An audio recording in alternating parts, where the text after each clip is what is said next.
It is another Sunday, and although what I'm feeling today is far from delight, it's always a pleasure and a joy to share some time with you.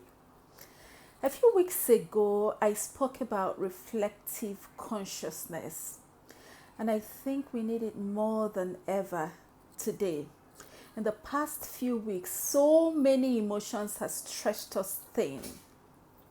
We have gone from anger to resolve to action to feeling proud of ourselves to being hopeful to faith. And then came the shattering of our faith, a piercing through our resolve, and a wound and a rape of our collective consciousness. The pain, the agony, the apathy, the despondency, the distraught, the blatant perjury. It's been such a tough 2 weeks now. And indeed, every one of us has been stretched thin. The sad, predictable part is that every time we arise with one voice, ethnic and religious sentiments are driven in the midst of us, and as usual, propaganda wins the war. But I hope that this time around, it won't anymore. Whatever you do not sync with the system. And as you rise, hold the hands of someone else. It hasn't been easy, and we don't know how long this is going to last.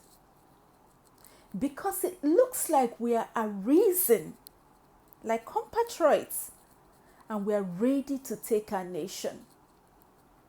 So while we walk through this path, or while we wait it out, whatever you do not sync with the system. So in view of the coming times, I have a few tips to share. Number one, I think it is time for us all to save our mental space. Be careful and mindful. Censor what you listen to and what you watch. There are so many disturbing videos out there. You don't have to watch everything. And you can also reduce your engagement time with the media, whether it is the real-time mainstream media or the social media. You can maybe pick out 1 hour, 2 hours in a day. You would get all the information you need within the scheduled hour. Number two, listen for security and mental health tips. Sift through whatever you hear and apply what you need to keep yourself in a safe place. Real-time safe place and mental health safe place. And this, more than any other time, is a time to build your faith. Hold on to your faith. Anchor your faith in the Word of God. Sit through the Word.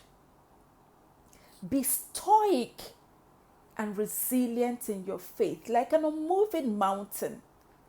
Stand firm.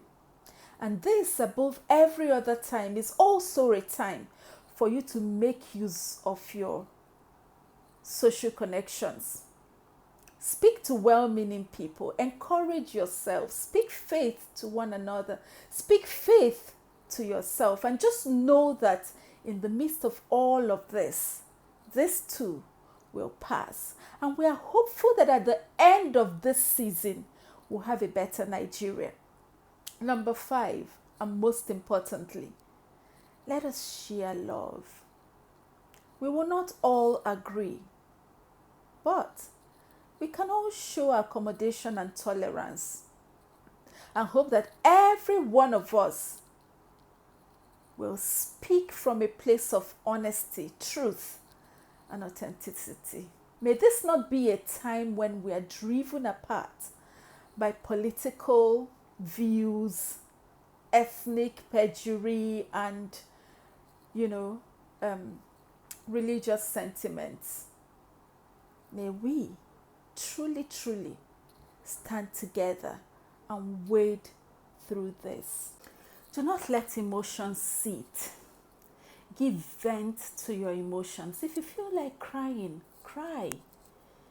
If you feel like cursing out, please don't curse out.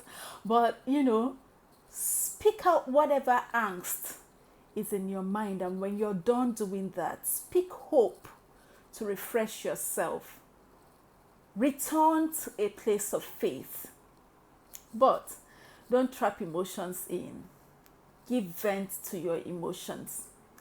If you can't sleep, or if you're sleeping too much, if you find yourself not able to eat, or you're beginning to use food as your comfort, or if you find that, thoughts of these events are beginning to becloud your mind so much that you're not finding space away from them. Your thoughts are always filled with them. Your emotions are always filled with them, and are driving you nuts.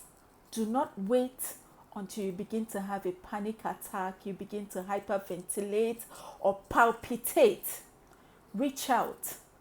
You can check with me inbox. You may just be lucky to get a few slots with me. But whatever you do, try to get enough sleep. Move your body, exercise, drink a lot of water. Read something nice, listen to something nice and motivational. And always, always try to bring yourself to balance, to a middle point, to the mean. And I assure you, we will come through this.